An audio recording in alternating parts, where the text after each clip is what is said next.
What is up, ladies and gentlemen? Welcome back to Game Over Gurkhaman. Welcome back to Dark Souls. Today we are exploring the depths of Blattown. Ugh. Well, we're exploring that. We're also going to be fighting a boss down here. But before we do that... And yes, I know I'm poisoned. It's pretty hard to avoid at this point. But my health is like big enough where it's not that big of an issue, really. The enemies down here aren't overly difficult to defeat. And it's more just the annoyance of having the sound of it sizzling away in the background, really, than anything.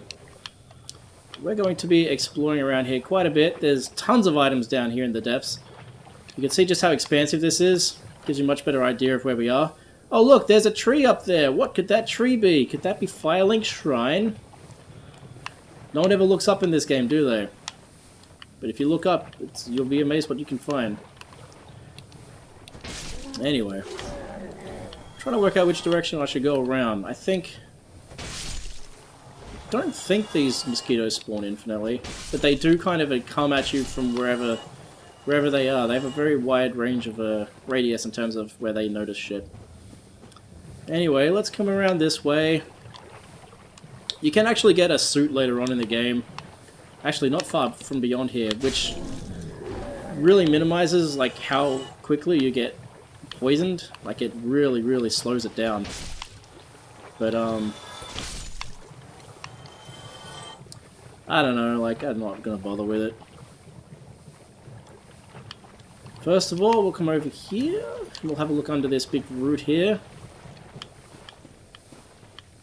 And we'll find some slugs. Now, these slugs, or leeches, rather, because they're definitely leeches. More dangerous than they look. Keep your distance from these fuckers, but they do drop Titanite. And if you want to farm Titanite, which I do, some of my weapons, oh god, frame rate. Frame rate be damned! This is a really good place to do that. So I'll probably do that between episodes. Farm a bit of Titanite up. I really want the large Titanite shard so I can keep upgrading my, oh, stupid mosquito. So I can keep upgrading my, Boulder Side Sword.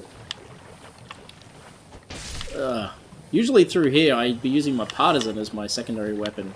Because of the little reach it has, it's pretty... Yeah, that leap they do, that's where shit gets risky. But today, since I've got this weapon, I guess that's not really the... I guess the Boulder Side Sword's really my side weapon this time instead of being my main. For now, at least. Yeah, that dive attack they do can get you off guard sometimes. If they're close and they do it, there's not a lot you can do to avoid it.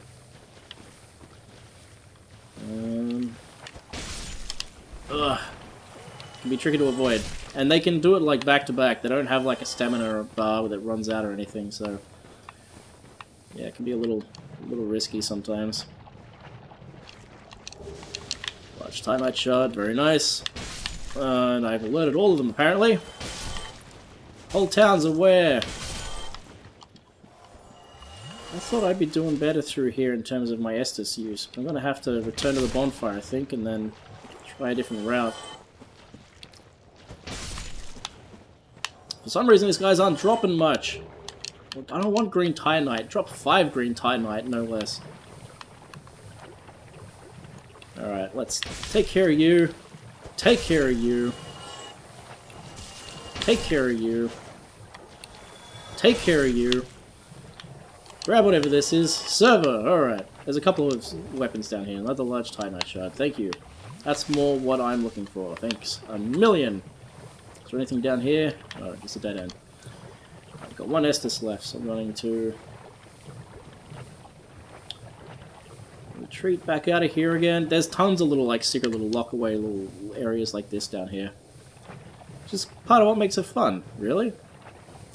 That frame rate, on the other hand, look at that! Single digits! Lovin' life. That's why this game needs a remaster. You could call it Dark Souls, the finished edition. Seeing as this original game was never finished. And while some areas show up more than others, this in terms of performance, and then some other areas in terms of a plank shield. Yay. Well, I guess that's it for here. It's not really. We'll be coming back here because there's a little something something for you people who aren't aware of it. But I don't want to go into details about it, what that little something something is, until I can actually explore it properly. Which is a little while away. Alright, let's get back to that bonfire and heal up again. Alright, so that's that route there. So this one I'm going to come around this side and we'll explore what's around here. I don't think it's a big round area. I think it's like a series of like little arms with stuff in them from memory. I'm not as familiar with this area as I am a lot of other areas in the game, to be honest, because I've only really explored down here once, because usually I hate it so much. But I want to be at least somewhat thorough and give you guys a bit of an idea of what's in each area. Oh shit, that's not so great. One thing I do prefer about Dark... I will say I still think Demon Souls is my preferred game over Dark Souls 1, but I do like the fact in the swamp here you can roll without falling over. I don't know if you remember, but in Demon Souls, if I tried to roll, I would actually like stumble and fall over.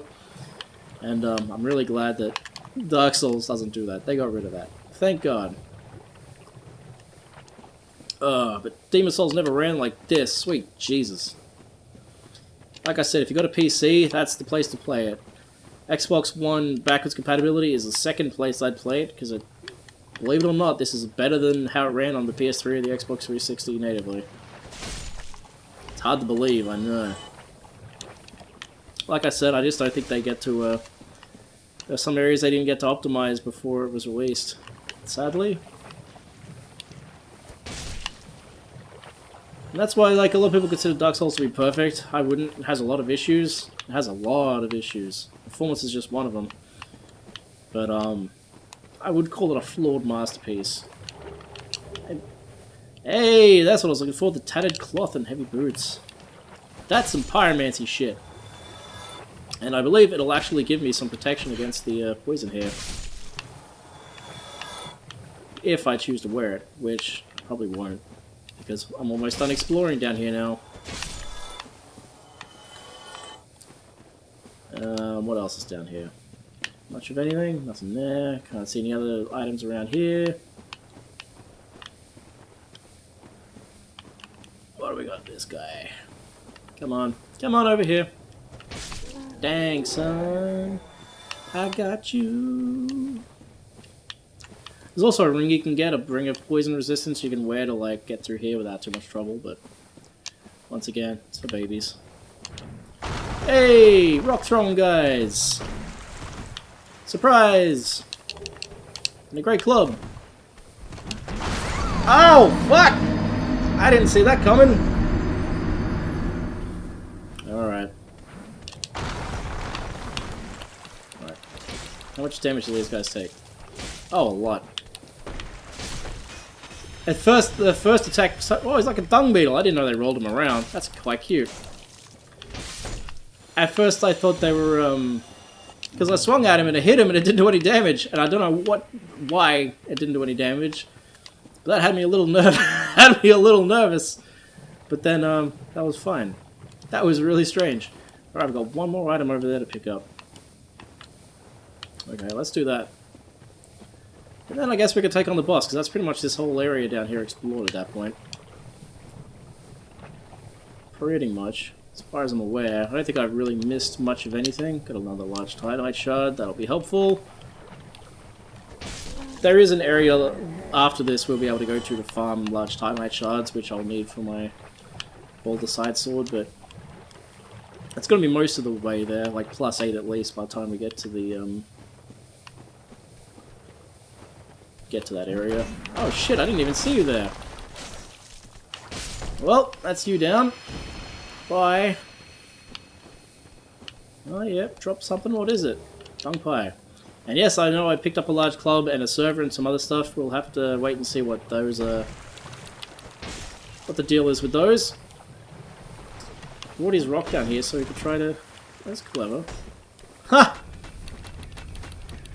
That was cute. Holy shit. I'm wiping these guys out. Did I hit the rock? Is that what that was? Did that not work because of the rock? I think these are the same guys as those guys who were at the entrance with the, Yeah, it seems like you can hit the rock. Seems like if you hit the rock, it doesn't do any damage to him. I've never known that. I've never actually taken the time to fight these guys before. I always thought that it'd be more of a hassle than they were worth, but apparently they aren't too bad. Although that guy just killed me, but that was mainly because I was playing pretty sloppy and working out how they worked, because, like I said, never bothered to fight them before. Cool.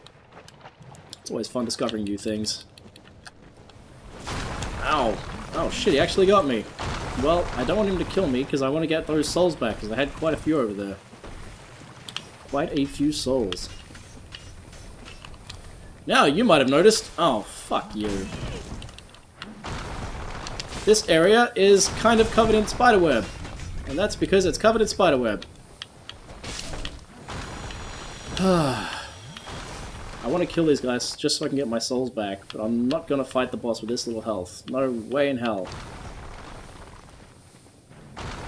It's one of my favorite boss fights in the game, actually. Maybe one's not so bad. I'll use one. I can live with that. No. No. No! No, you're not. Die. Die. Die! Oh shit! I wasn't paying attention to the poison! Ah! Dang! Alright, I've managed to sneak up behind him. Hopefully I can get my souls and run without getting detected. But I don't like my odds. Oh, well, one of them's seen me at least. One of them I can deal with.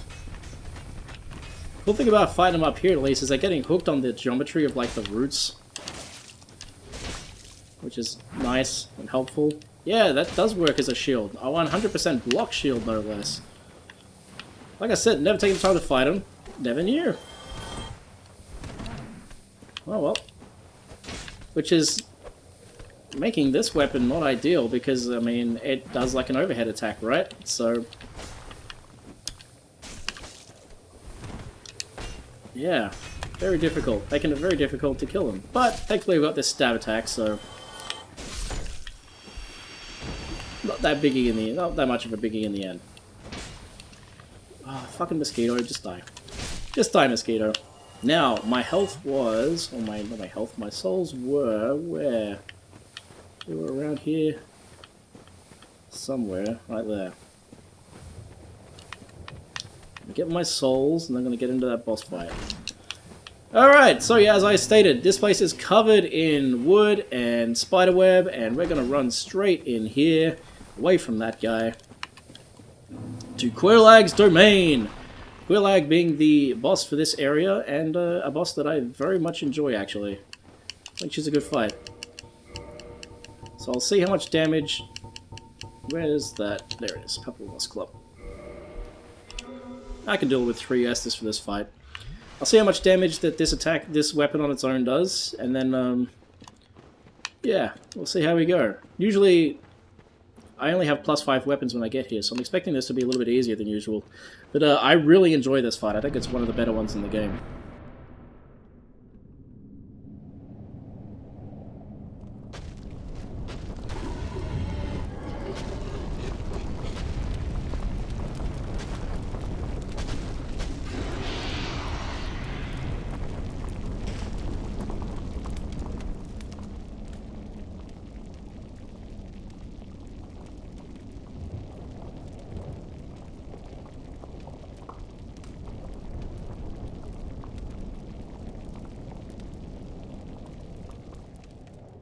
Alright, Chaos Witch Quelaag. The Chaos Witches are an interesting bunch, and we will be learning a bit about them later on.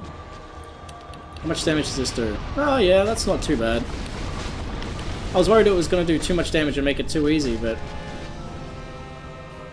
it's got that nasty AoE attack there.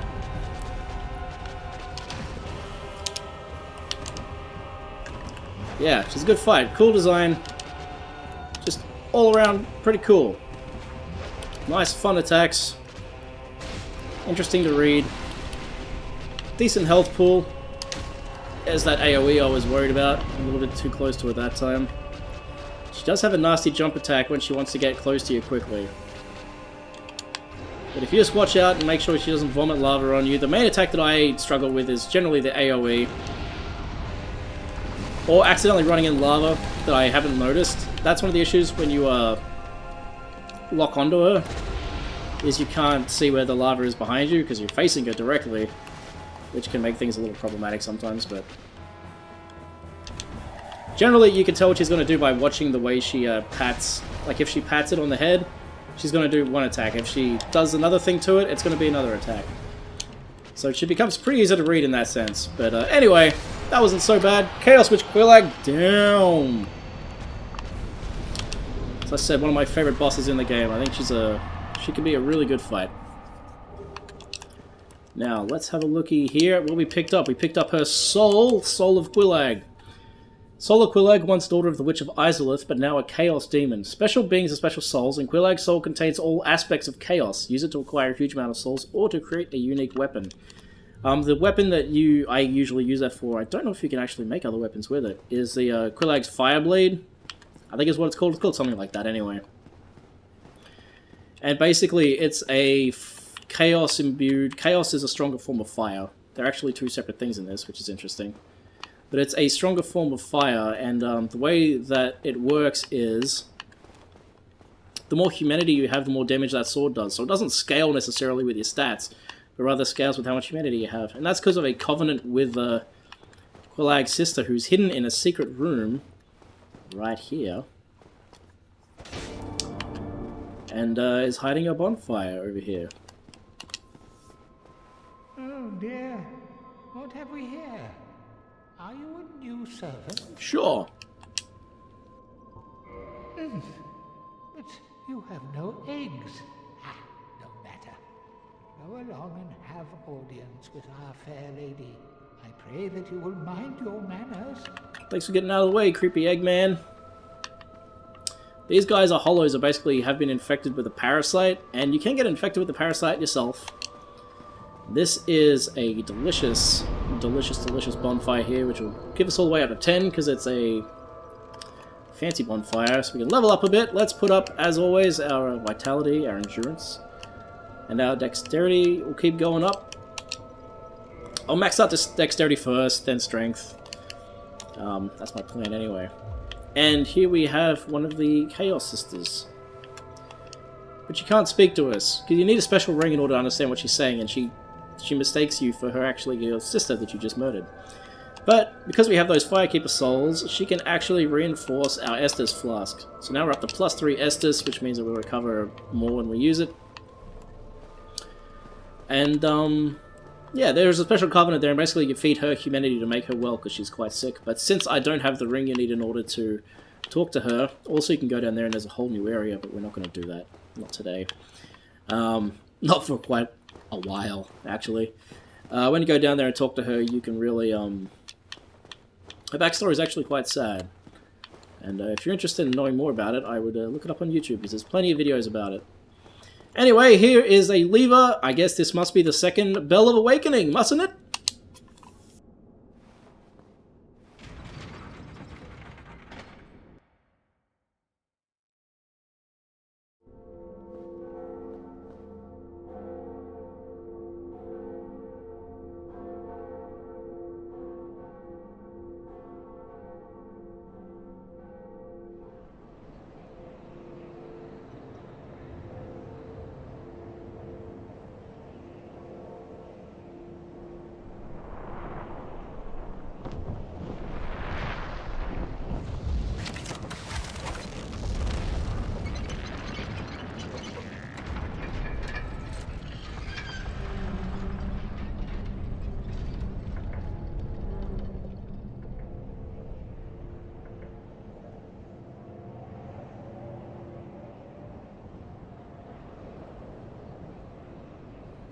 Alright, we've got a Homeward Bones now. Instead of dealing with all that shit, we can just teleport out of here. I love the way the game gives you Homeward Bones when you're in situations like this, and it's just like, don't fucking waste your time. Just get out of here. Let's skedaddle! Oh, this was the last bonfire I used, damn it! Oh, dang. That was a waste of oh well. So, now I'm going to make my way back to Andre the Blacksmith. He is our next target. So I'm going to cut to myself being there, and that's going to be the end. We're going to end the episode there, because the next area is Sen's Fortress, and it is actually just up off of where Andre is. So I'll hope you'll still be here in a minute when I get there. Actually, I've just noticed running out of the tunnel, when you come up here, you get a much better look at that tree that you can see from Firelink Shrine. Further, really letting you know that like that route that we climbed down and that tree you see there is the one that you can see from Firelink Shrine. So I just think that, I thought I'd point that out because it just really ties in just how amazing the world design is in this game and how clever it is the way it all links up together. There's really nothing else like it. Anyway, let's keep going back to Firelink Shrine. Alright, we are back at Firelink Shrine. And the reason I wanted to come, like, talk to you here before we went to Andre the Blacksmith was just so we could see if, now that we've run the second Bells of Awakening, there might be some new people here. Maybe. Did you ring the second bell? That is incredible, I must say. But now, we have a new problem. It's noisy, it snores, and its breath is lethal. This is no laughing matter, I tell you. I love the this is just clipping straight through his body. Whoops. Let's try that instead. Damn, that stench. And I was really beginning to like it here. Maybe it's time I do something about it. Oh, that sounds interesting. Maybe. That sounds like a threat, doesn't it? Just a little bit. What's he talking about? Well, well, well, what do we have here?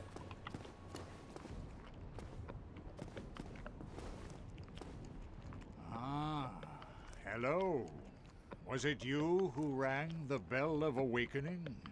I am the primordial serpent, King Seeker Frampt, close friend of the great Lord Gwyn, chosen undead, who has rung the Bell of Awakening. I wish to elucidate your fate. Do you seek such enlightenment? Sure, why not? Very well. Then I am pleased to share. Chosen undead, your fate is to succeed the great Lord Gwyn, so that you may link the fire, cast away the dark, and undo the curse of the undead. To this end, you must visit Anor Londo and acquire the Lord Vessel. Right. What does that mean? I am pleased to see you well. Is it something urgent? Oh. So something you can do to this guy, which is cool, is you can feed him different kinds of Titanite and he'll convert them into other items. And the other cool thing you can do is you can actually feed him items you don't want, like doubles and things, and he'll turn them into souls, which is nice. Those who seek the realm of lords must brave Sen's fortress, a deadly house of traps. Many have gone before you, but none have returned. Fate has chosen you, but proceed with caution. What? Fate's chosen me, like I'm some kind of destined one. Lucky me! And here I was thinking this was some kind of unique fantasy universe, but it looks like everything rotates around me after all. Ah, oh, you. Have you seen Milady? Oh, blast, where might she be?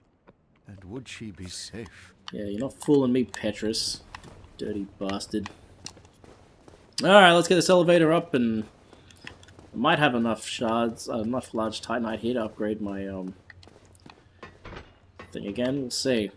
My elite helm here also takes large Titanite shards, actually, at a much lower level than the regular weapons, which was interesting. Maybe that's just the way armor works, because it maxes out at plus 10 instead of plus 15 like some weapons do. Not entirely sure about that. I do love the look of this outfit, though. I love it a lot. Feeling fancy-free. Oh yeah, just because I do this every time I come through here. I really like one of the helms, actually, but I love just coming up to these guys now with this weapon. Remember when these guys were giving me grief? Man, so long ago. And now it's just like, oh, bye. Adios. I don't know if I've actually pointed out, I got my Balder Sword, my secondary arm here, from these guys. So this is where I usually farm at the start of most of my playthroughs so I can get this weapon. It feels good actually playing through it with something else, because I'm so used to just playing it with this weapon that playing it with something else really makes it feel fresh. Really, really fresh. Not that I don't love this weapon, because I still do. There's something about that piercing stab that just rubs me the right way.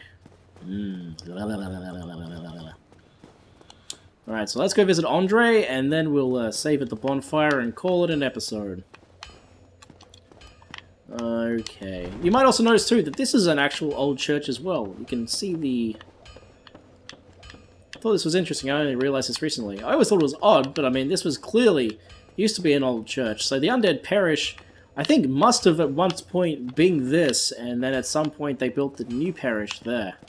The much bigger and fancier one. No idea why or anything like that, but it's kind of cool that the blacksmith's made his home in the bottom of this old church here. Quite cool indeed. Alright, Andre. I'm coming for you, baby. I'm coming for you. Can I buy any? Can I upgrade my weapon anymore? Yeah, I need you to reinforce my Boulder Sword to +8. Whoa, I can get all that to +9? Oh, and I'm sure to get it to +10. That's a shame. Alright, well. Last thing to do before we finish up is just read these last few item descriptions we got here. So, we picked up some cool things, like... Well, we've already read Quelaag's thing. What did we pick up? We got the Poison Mist Pyromancy, a unique pyromancy crafted by Yinji, considered a heretic even at the Great Swamp. Creates a poison mist. Yinji became an egg-bearing undead who serves a deformed young girl who speaks in an unintelligible tongue. So that poison mist there belongs actually to that guy who was covered in eggs that took us to see Spider Lady. So there you go. We also picked up the Server, a curved greatsword used in a mysterious ancient rite, imbued with a frightful occult energy which restores HP with every hit. So basically this weapon has the health restoration effects that you would actually get on the butcher knife in the other entries in the series, which is kind of interesting. We also picked up the Great Club. A giant tree branch serves as a wooden club, smashes enemies from upside the head. The leaping attack is a trademark of clubs, and this giant club is no exception. This great club, like, its stats are pretty good. B scaling, it's not the most heavy thing in the world. I mean, it's 12, but damn, we can do some damage with it. We also picked up the Pyromancy Flame. Flame medium used by Grey Swap Pyromancers. Pyromancers arouse this flame to produce various fire arts. Equip Pyromancer Flame to produce Pyromancy. Attune Pyromancies from a scroll at a bonfire. Most Pyromancies have limited numbers of uses. As I said, I've never really doubled with Pyromancies. I probably should someday, but it's just one of those things I just haven't gotten around to. So we've got the Plank Shield. Makeshift shield built from wood planks, provides minimal protection but at the cost of moderate humiliation. I think we started with that item actually, which is why picking it up there is kind of funny. Where we did on that tree branch. We also picked up the Tattered Cloth Hood. Hood worn by pyromancers of the Great Swamp. Although it appears tattered, it's actually quite strong. Their attire offers substantial protections against poison, fire, and other forces of nature out in the hinterlands where they were driven. All of their stuff says the same stuff. Except for the heavy boots. Boots made of thick leather, the boots of the pyromancers are incredibly tough on account of the rugged grasslands and treacherous swamps they must traverse.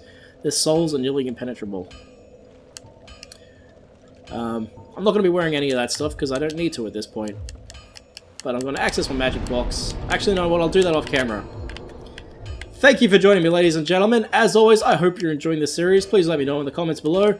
I really hope you'll join me next time. Peace out. And as always, have a good one.